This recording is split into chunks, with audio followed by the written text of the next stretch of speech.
Hello and welcome to a brand new series in Imperator Rome. Today we're going to be playing with the Bronze Age mod. Now I've played with the Bronze Age mod before. We did a really quite fun run in Egypt and getting to explore all of the different features that the Bronze Age devs have added to this mod, and it went really well. It's been pretty popular on the channel, and I thought this time, instead of doing 3 live streams, which is what I believe I did for Egypt, we're actually going to do a campaign. And we're going to be playing in the new region that was just added to the mod today. As I record this, it is today. Mesopotamia. It's just been added. So we're going to go and play there. But before we start, while we've got this little loading screen going on, it would be really cool if you were to subscribe. See, I have been looking at my analytics, and I have noticed that almost 65% of the people who watch my videos are not actually subscribed. So helps me out if you were to subscribe. It'll help you see my videos. And, you know, if you like the video, maybe consider doing that. You can always unsubscribe later. So we are going to be playing in the new region of Mesopotamia, which is quite nice. So all of this was added to the mod today, which is pretty cool. We don't get to go into India yet. I'm not sure what the next plan is for the mod, but right now this is looking fairly interesting. Now, I'm going to be playing as Babylon, as you probably noticed by the lovely thumbnail that I have with the Hanging Gardens of Babylon. This is a little bit before the era of Nebuchadnezzar, but I don't care. I don't care. We're going to be playing as Babylon. We start with the breadbasket heritage, giving us some more PopCap, lowers our research points, and we get less slaves needed for a surplus. We're an urban kingdom, which I believe that is that slave output perhaps, and civilization value, something like that. We are, of course, Mesopotamian. We are South Akkadian, and we start with King Kugbao the First Puanum Ningal, which, I mean, he's okay-ish. We've got almost 100 pops, mostly farmers. We've also got some citizens, we've got some tribesmen, and we also have some slaves. And also we got a really, really quite nice looking flag. Not unhappy with that whatsoever. If we have a look at the culture map mode, culture is now South Akkadian in the north. We've got Sumerians in the south. We've got some Gutians around, Elipans, the Susanians. It's looking really quite cool. I like it a lot. Yeah, no, really, really good stuff. Religion, we're all just Mesopotamian here until we get to the Elamites. Trade goods, I believe no trade goods have been added. I'm not 100% on that one though. I think it is still the same as it was before. Civilization is looking quite civilized. I mean, it is one of the cradles of civilization after all. Government type, everyone is the same kind of government. They're all urban kingdoms. And finally, player map mode. I'm going to be playing as Babylon. So how about we just get into it?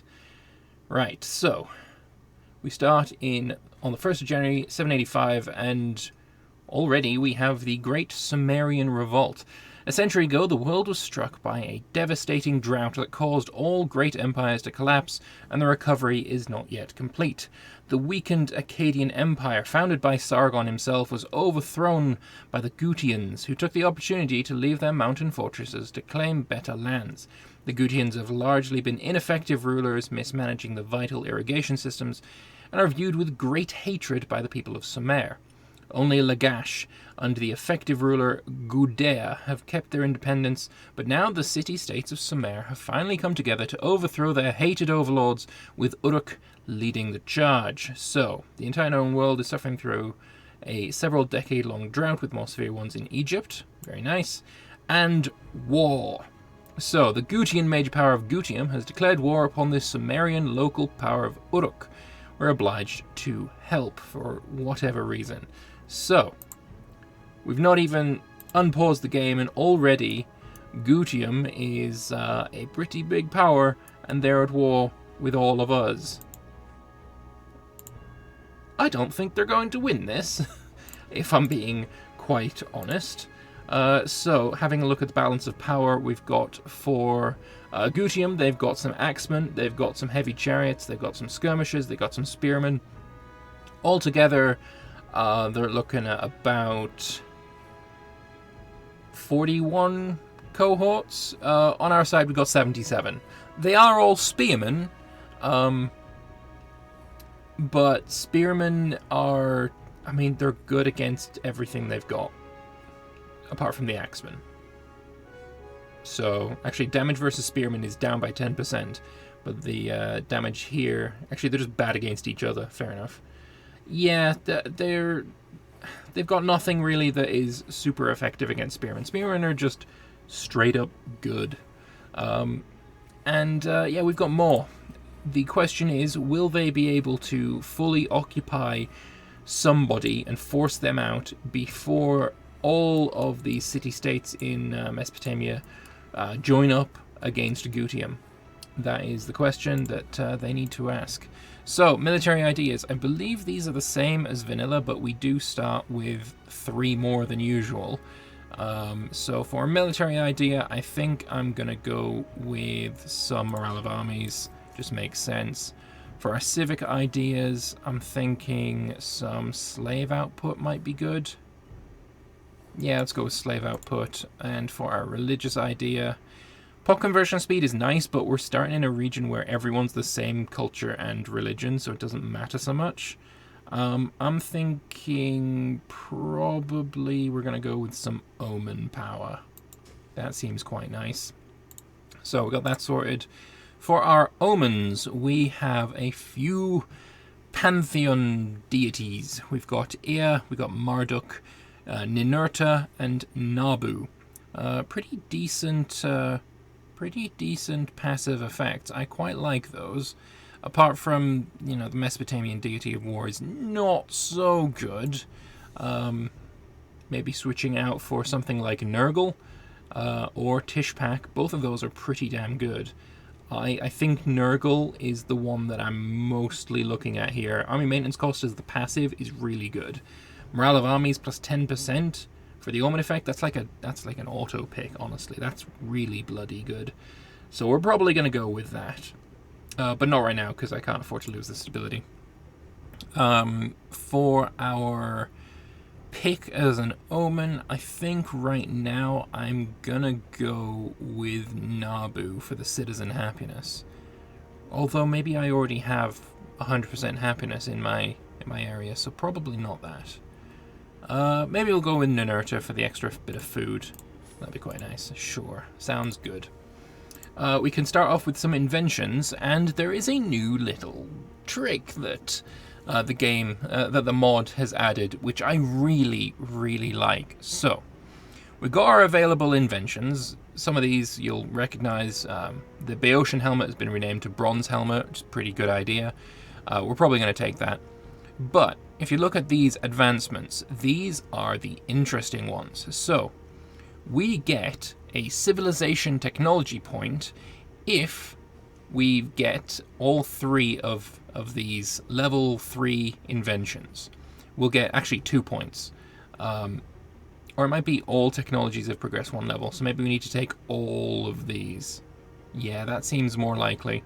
If we take every single level 3, we can upgrade our palatial development and our writing development. It's a really interesting system. I really, really like it.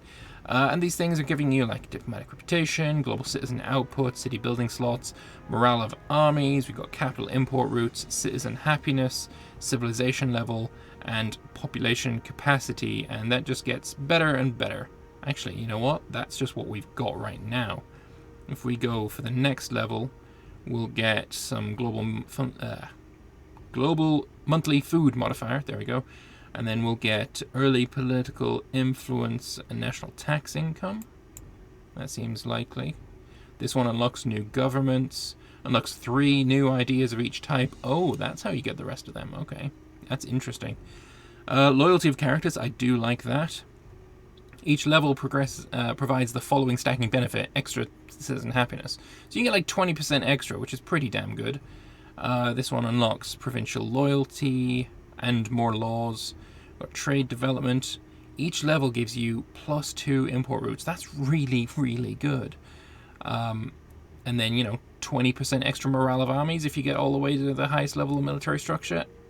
That's awesome. That's awesome. I love it. For right now, though, we do want to take some inventions, and I think we're going to start with the bronze helmet. We're going to get... See, I want this, but it's a level 2 invention. And I kind of need to, fill out my level 3s before I go to level 2s, So I think we're also going to get commerce income. Oh, that's really good as well. Oh, fail. I don't like that.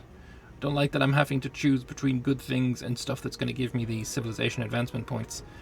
I guess we probably don't have very many tribesmen, so maybe we'll go with some build cost as well. Fantastic. I'm going to keep the rest of my money. We can only do one extra invention right now anyway, so I'm not going to. What I do want to do with my money is get myself a couple or more archers, because archers are pretty good. They do good damage against skirmishers. They're pretty weak against spearmen, but then spearmen don't do anything extra to archers. Yeah. Oh, they're really bad against archers. Actually, no, that's skirmishers. Spearmen versus archers is flat. You just do a little bit less damage. Just spearmen are really good. But I also do want some archers. What is your maneuver? Only 1, so you're straight up and, you can't flank anyone, whereas you... Actually, they're all the same. Is it army movement speed I'm actually looking at for flanking? I think it is. It might be. I'm not sure, actually. But I do want some archers anyway, so we're going to get 2 of those, and I'm actually going to get another 3 spearmen. In the Bronze Age, every cohort is got a max strength of 300, so despite the fact that we've got 4 cohorts, we've only got 1,200 men so far. I also need a general in this army. We're going to go with Tugi Lulya Shamash. He's got fairly decent loyalty, no corruption. He's going to be just fine. He also has Original Thinker giving me some siege ability. I like that quite a bit. I'll take it. Trade-wise, we got no money, so we can't do any trades. Maybe that's what I should have spent the last bit of money on. And then for our navy... Yeah, don't want to use the coward. I guess we're just going to go with Sharma Adad Akia Mulililtu. And we're going to go with close ranks, because I imagine the AI is not going to be super interested in changing to something other than what's called frontal assault. They generally like to stay there. Maybe I'm wrong, but right now I think I'm right. Other things that we want to do, right. At the moment, this guy here, Aplak, can colonize Gizgigur, whatever. He can colonize this, and I don't want him to colonize this. I want to colonize this. That's an extra 6 pops. So I'm going to colonize. Doesn't cost me any money.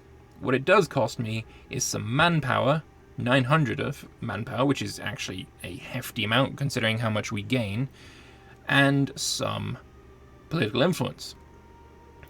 I think I might do this. Aplak gains a claim on it, I guess because we're like forward settling. I don't know. Maybe I shouldn't. Maybe I shouldn't. I do know there is a way that you can colonize with armies. But maybe you needed a... Maybe you needed a thing for that. A new law, perhaps. Let's have a look at my laws, actually. We haven't looked at those yet. One of these laws, I think it was something in here. It doesn't look like it was one of these. No, it wasn't any of those. Was it a trade one? Yeah, trade post. Here you go. Enables the unit ability trading colony, which can colonize a piece of land even if you own no neighboring territory. This is actually really damn good. Might be something that we end up taking because, well, it's early on and there's a lot of very uncolonized land. See, if we can maybe get ourselves up into this region, colonize Kabu perhaps, and then we can go and bring our ways up north. A lot of this area over here, very uncolonized. So it's a good way of really extending your power. Right now, though, I think I'm just going to colonize with the manpower. We don't have a whole lot of it, but worth it. Actually, that gave me manpower. Wait, what? Really? Why did that give me manpower? I think the game might be bugged, sir. 3343 is my max. It just gave me manpower. Alright, well that's a bug report right there. Well, or I could just, like, not say anything. That's also an option, let's be fair. That just cost me the political influence, and I gained a ton of manpower from it. So, yeah, no, we're probably going to be doing that again. Because, that's fairly powerful. Not going to lie, kind of like it. Mission-wise, we got the Matter of Kish. We're going to start that. We might technically be allies with a bunch of these people right now, but that's not going to last forever. Speaking of Kish, that is this guy here, and I think I might want to be his friend. See, originally, or not originally, but my early conquests, I think, are going to be to try and consolidate this island. I guess, is it still called an island if it's got rivers on each side? Is that an island? I don't know. Either way, I want to consolidate this. Fuck it, it's an island. Consolidate this island. I want to consolidate this island, and I want to get my borders here going up to at least here. So, with that in mind, I want to be friends with people that border the likes of Sipar, Dilbat, Marad, Aplak, but not these guys specifically, right? So Kish sounds like a good one for that. So I'll ally with Kish. I think Isin might be another good one. We'd have to wait a day for that. Oh, he's out my diplomatic range. Oh, well, I can't get these guys then. Oh, that's a shame. Maybe then we'll ally with Kutha. Kish and Kutha, and maybe we'll try and get one more, perhaps. Mashkan Shapir. Let's get him as an ally. That's going to be all the allies that I want. 3 out of 3. I'm happy with that. And we'll just get our guys together. I might help against Gutium, maybe not. I'm not really pushed either way. He's got all of his army in one single area. Although it looks like he's got...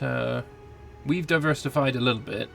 We've gained a bunch of men. You kind of haven't. You've still just got the same army. 12, 4, 16, 9. Yeah, this is his entire army. 12,000 men. Like I said, he could probably do quite a bit of damage if he was to, you know, take out one at a time. If he completely occupies Kutha, force pieces them. Goes up to the next one, probably going to be Malgum. Full occupies them, forces them out. Can he do that before everyone consolidates and comes up north to crush him? Probably not. If he had better fort placement, say, for instance, he had a fort in Rakbu, maybe it would be possible. But he doesn't, so it's kind of irrelevant. Sack of the Nurgle Temple? Well, you fuck. We will remember this crime, you prick. Also, that fort fell incredibly quickly. I'm now a little bit scared that Kutha might just evaporate. That is a worry that I now have, that I did not have before.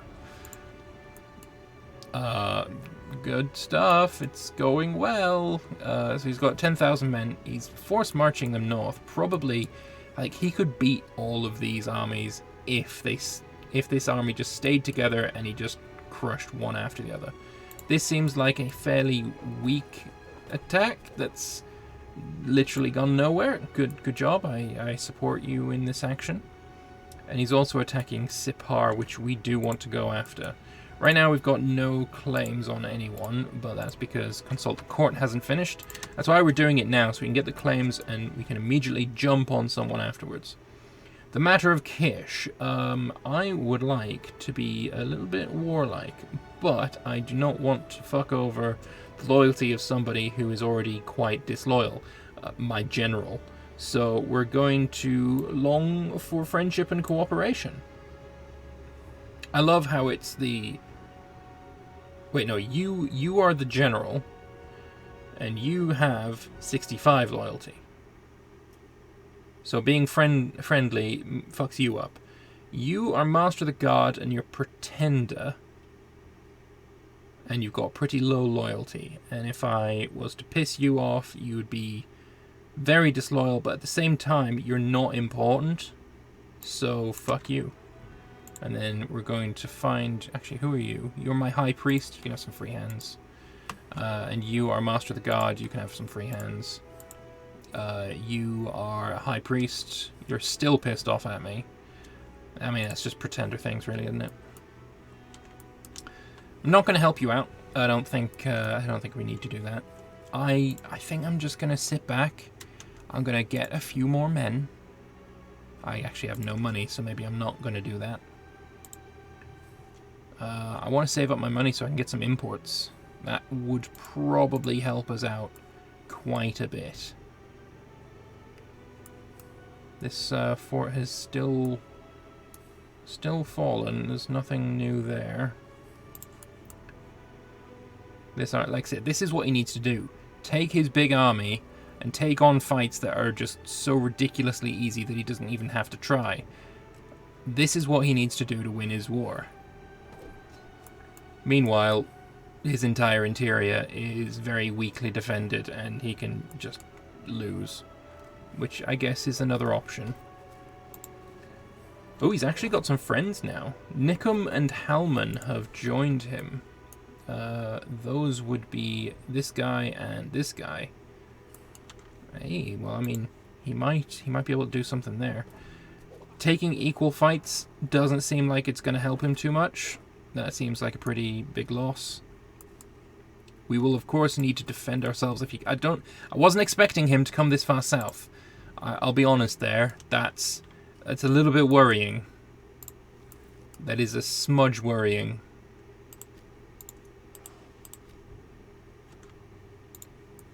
If he goes into this island, my fleet is going to blockade him. Please go this way. No, shit, he's coming to my land. That's just not fair. I mean, we're safe where we are. Oh, he's going back north again. Yes. Fuck off, Gutium, you asshole. You got a daughter, that's nice. Go north, Gutium, go north. Oh, he's splitting up. Oh, if he splits up and brings an army... Oh, yes. Yes, split up more. Split up more. I can do something now. Yes, we can prevent you from coming back. This 570... Oh, fuck. I actually prevented him from leaving, which is not good. Get out of my land, you prick. I fucked up pretty badly there, actually. But we killed 142 men, and now we run again. Oh, he's leaving again. He's leaving again. Well, in that case, we're going to do the exact same thing, except we're not going to fuck it up this time. We're going to stop him from coming back.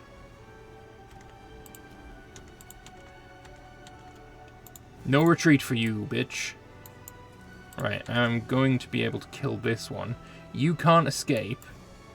So we're going to fight you here. We are going to cross a strait. It's only a river strait, so I don't think it's worth -2. Oh shit, if he sieges this, he can cross regardless of what I do. Unfortunately, he has chosen the better tactic.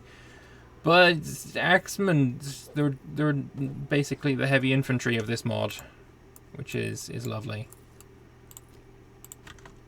Oh, this isn't good. Well, I guess in that case we're gonna run away again. Is this the way that we hold him? That we throw him back? Do we throw ourselves into this fight? You would give me 85 religious advances for -35 research points. That is actually kind of tempting. 85 is a lot. I'm gonna say no, which you're gonna fucking hate me for. I'll give you some free hand so you don't hate me so much. Are we gonna jump in? This could be where we throw them back into the sea. He's going in with hold the line.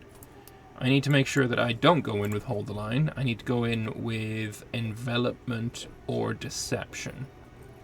I'm going to go in with deception. We're going to force march there, because we've got these armies also coming in. My army's probably going to be the best. Nope, you're at level 10, okay. Well, if you run away, I'll be there to pick up the pieces. It's a shame that you're on envelopment, honestly. So we got a lot of men. Skirmishers are really good against axemen. So if you're playing in this in a multiplayer scenario, you just want to bring lots and lots of skirmishers if your friend takes the overpowered axeman. Bit of rock, paper, scissors going on. I like it. So we're going to win this. We're probably going to lose quite a lot of men, though. Already our army is taking quite a beating. But we are victorious. We killed more than we lost. Our own personal army is much weaker than it was, let's be fair. We were one of the first to get in as reinforcements. Probably not as badly beaten up as whoever we were reinforcing. But nonetheless, it was pretty painful. And now my fleet is going to dock up in Kazalu. If we dock up in Kazalu, then if he tries to come back, we'll be able to stop him. Actually, I think his army's just... Oh, no, it's over here. If we'd have moved our fleet over here, we could have stopped him from retreating again and then just, you know, stack wiped him. But, oh well, irrelevant. Didn't happen, so it's whatever. So, I wonder, did the mod fix drilling costing more? So, at the moment, my army expenses are 181. If I start drilling, is that going to increase my maintenance cost? 170, it actually went down. I don't know why it went down, but it did. Oh, it went back up again. But it doesn't look like there's any modifier being added, so the mod did not fix that particular error. Which is fine by me. It's fine by me. We're just going to drill. We've got our claims on a bunch of places, so we can, as soon as this war ends, which it looks like it's probably going to end fairly soon, we can immediately jump on whoever our target is. We can also get a little bit more manpower and get an extra 900 manpower just by colonizing somewhere, because goddamn, that is totally not broken at all. I actually kind of love it. But it'd be interesting to see what happens to Gutium. Is Malgam and Kutha going to massively grow here? Because they totally could. They could be ridiculously powerful. This is occupied by Karnagal. That's you. Alright, so you could probably take one territory. Okay, good boy. This place is being sieged by Rapikwi, Ur, Sipar, and Uruk. Sipar could totally take all of that, which means that they can probably take this if they take the provincial capital, which is somewhere hidden. Their army is still pretty strong. Wow. I mean, it's got a full row. I mean, they're probably pretty weak on morale, but they're still pretty strong. Can the spearmen break through the skirmishers? Don't need to. They've got reinforcements. They're coming in. Now the Gutians are being flanked, and it is all over. They have not been able to hold back the tide of Mesopotamian states. You know what? One thing is, I'm really looking forward to this war ending, because being able to see everyone's troops like this is a bit of an eyesore. Not gonna lie. Alright, you know what I'm gonna do is wait for my treasury to build up more. So, absolutely nothing is what I'm gonna do. Gotcha. Good job. 7 cohorts, you're spending 146 on them. I've got 9, I'm spending 199 on them. So I don't... What have I got that's costing so much? Let's actually check this way. So for... Oh, skirmishers are very cheap to maintain. And they're pretty decent against spearmen. Like, it's a flat 0 on both. Spearmen even consume more food. You take more morale damage, you take more strength damage. Actually, you take more morale damage as well. Actually, no, you take less. The green is good. You do more strength damage, though, than these guys. So I guess that's fine. Monthly damage from attrition. Attrition is utterly irrelevant, so who cares? You take more strength damage and more morale damage, so maybe archers weren't the best choice. Maybe I should have just gone with a ton of skirmishers. Skirmish my way through the war. Another battle. The Gutians are very much on their last legs. They don't have much left at all. It looks like Rapiqui has managed to get the siege. Who the piss is Rapique? Rapique. Rapique is you. Well, you're not taking anything. Because to get to this area, you would have to either colonize this, or you'd need to go through the entirety of the Euphrates and then up the Tigris. I don't think that's what you're going to do, if I'm being honest. Probably not. Xenophobia, we are going to... Well, he's practically Tukri. I don't know who Tukri is, but we're starting to see that guy as a rival, and I'd rather not. So, removing rival is 30 political influence. We could do that, or we could save our political influence for manpower. Considering we got these two places on lockdown, these are ours forever. I think what I'm going to do is get myself some skirmishers, and then replace that manpower with manpower. Oh god, I love that. Alright. We're gonna leave this first episode running for a little bit longer, right up until the Gutian War is over. I would very much be interested to see what the result of this is. So we're gonna... That's where the first episode is gonna be a little bit long, but it's gonna be good. I hope. Your force marching around with no morale, it seems like a wise move. 29 cohorts, so that's supposed to be about 10,000 men, just a little less than 10,000 men. It's actually fairly up there. It's not got far to go. To colonize here, I need 20 political influence. I might literally just take this one next and go all the way. Try and get as much land as I can, because this is safe. This is completely safe. I can colonize this at will whenever the fuck I want to. I'm losing a little bit of money, but I think it's fine. You're out of food, which is interesting. Where's the provincial capital here? Oh, you've just taken it back. Okay. How long until he loses? Where's his capital? Where's the Gutian capital? Oh, in the middle of this. Was it this perhaps? It's a city. Where do you see capitals in this mod? Wait, that looks like a capital bonus.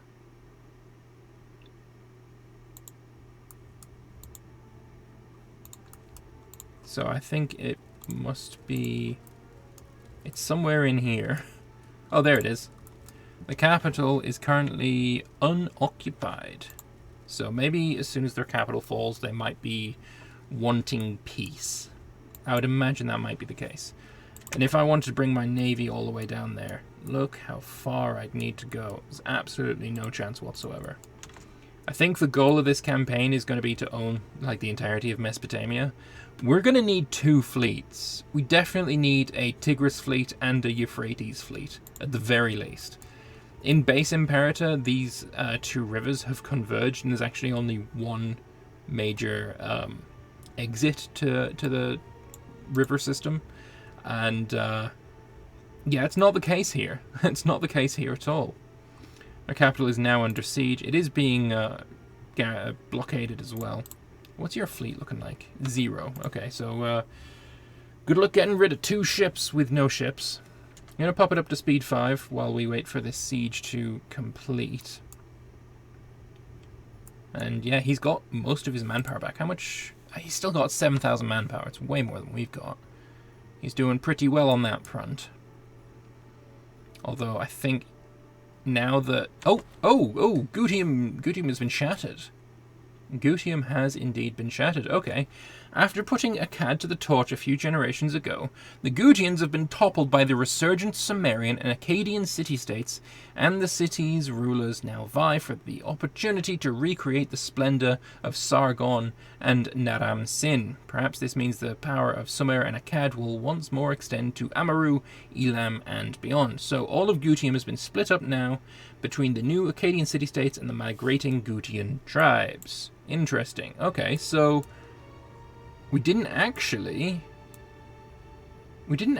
see these guys expand at all. All of the land that was Gutian has been passed on to these new states. Akshak. We've actually got an Akkad now, who's definitely going to be my ally. We're above our alliance limit, but I think we can handle that. That's fine. Yeah, so we've got Akkad, we've got Eshnunna, we've got Alek Inuwuru. There's a lot of new states here, which is interesting.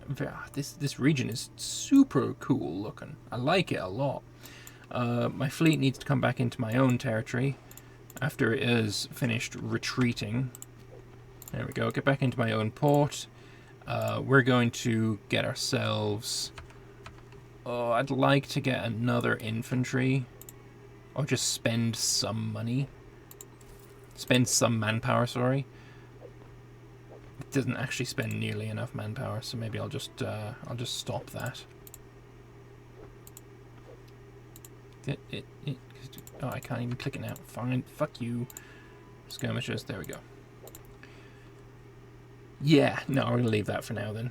Alright, well, that is going to be the first episode of my new campaign as Babylon in the Bronze Age mod. Mesopotamia looks super interesting. I can't wait to delve a bit deeper and expand the reaches of Mesopotamia's greatest city. Thank you all very much for watching. I hope you've enjoyed it. If you did, feel free to click the like button. Let me know your thoughts in the comment section below. And yeah, if you haven't subscribed, then maybe consider subscribing, because there'll be more of this. There's definitely going to be more of this. I'll see you next time, guys. Bye-bye.